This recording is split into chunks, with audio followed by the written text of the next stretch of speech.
Police Report.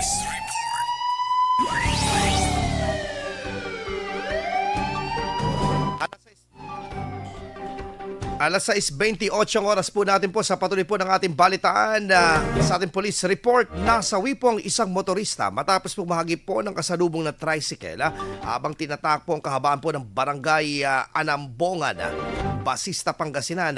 Kinilala po ang biktima na isang 25 anyos na construction worker. Ayon po sa inisyal na investigasyon ng pulisya, bandang 1:00 po ng hapon ng aksidenteng mahagip ng kasalubong na tricycle ang motor po ng biktima. Tumilapon ang dalawa, kabilang po ang 10 taong gulang na backride ng tricycle. At dahil po sa tindi po ng salpukan, agad na naitakbo sa magkahiwalay na pagamutan ng mga biktima habang pinauwi agad ang driver ng motorsiklo dahil maaari na umanong magpagaling ito sa bahay. Makalipas po ang ilang oras, muli po itong dinala sa pagamutan ngunit ito ay namatay habang ginagamot. IFM News. IFM News. IFM News.